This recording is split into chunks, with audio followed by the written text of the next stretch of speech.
कांग्रेस सरकार से जिस आतंकी को पाकिस्तान ने छुड़वाया उसे मोदी सरकार में किसी ने हुरों से मिलवाया। एक एक कर भारत के दुश्मनों का हो रहा सफाया। कुलभूषण जाधव को फंसाने वाले का भी हुआ काम तमाम। कोई गुमनाम बाइक पर आता है और हुरों से मिलाकर चला जाता है। खौफ के साए में जी रहे सारे आतंकी। साल था 2010 और 18 महीने पहले ही मुंबई में अटैक हुआ था। तब कांग्रेस की देश में सरकार थी। उसने गुडविल जेस्चर के नाम पर एक आतंकी को छोड़ा था जिसका नाम था शाहिद लतीफ। इस आतंकी ने कांग्रेस की गुडविल का जवाब पठानकोट में दिया। वहां क्या हुआ था आप सब जानते हैं, लेकिन अब देश में कांग्रेस की सरकार नहीं है और पाकिस्तान में बैठे इस आतंकी को बाइक पर आए दो देवदूतों ने हुरों के पास पहुंचा दिया। पाकिस्तान में बैठे तमाम आतंकी और उनके आका परेशान हैं, खौफ के साए में जी रहे हैं, क्योंकि आए दिन ऐसे ही कोई बाइक पर आता है और बड़े से बड़े आतंकियों को मिनटों में निपटा कर चला जाता है। पाकिस्तान इसके लिए भारत को जिम्मेदार बताता है, लेकिन भारत सरकार ऑफिशियली इससे हमेशा इनकार करती रही है। शाहिद लतीफ पाकिस्तान के पंजाब प्रांत के गुजरावाला का रहने वाला था। वो जैश ए मोहम्मद से जुड़ा हुआ था और सियालकोट सेक्टर का कमांडर था, जो भारत में आतंकवादियों को लॉन्च करने की निगरानी और आतंकवादी वारदातों की योजनाएं बनाने में शामिल रहता था। शाहिद लतीफ को 12 नवंबर 1994 को गिरफ्तार किया गया था और भारत की जेलों में 16 साल की सजा काटने के बाद 2010 में वाघा के माध्यम से छोड़ दिया गया था।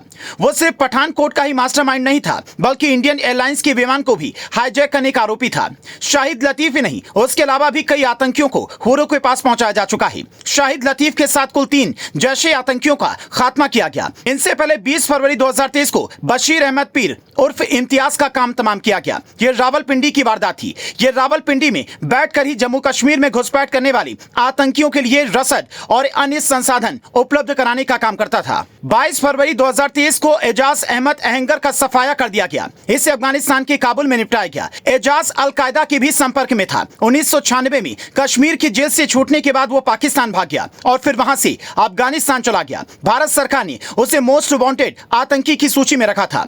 26 फरवरी 2023 को सैयद खालिद रजा को हुरों के पास पहुंचा दिया गया। यह अल बद्र संगठन का कमांडर हुआ करता था, जो कश्मीर में आतंकियों को ट्रेन करता था। इसको कराची में उसके घर के बाहर एलिमिनेट किया गया था। 4 मार्च 2023 को सैयद नूर का खात्मा हुआ। सैयद नूर पाकिस्तान सेना और खुफिया एजेंसी ISI के साथ मिलकर कश्मीर में आतंकवाद फैलाने का काम करता था और नए आतंकियों की फौज को ट्रेन करता था। पाकिस्तान अधिकृत कश्मीर की राजधानी मुजफ्फराबाद से 130 किलोमीटर दूर रावलकोट की एक मस्जिद में जुमे की नमाज के दौरान आतंकी मोहम्मद रियाज को भी हुरों के पास पहुंचा दिया गया। इसी साल कश्मीर में 5 जवानों को शहीद कर दिया गया था। इसका जिम्मेदार अबू कासिम ही था। उसे इस्लामिक गुरिल्ला लीडर कहा जाता था, जो छुपकर भारतीय जवानों पर हमला किया करता था। इसी तरह से बहुत से और आतंकियों को भी हुरों के पास पहुंचाया गया और बाकियों की लिस्ट भी काफी लंबी है, जिनका नंबर कभी भी आ सकता है।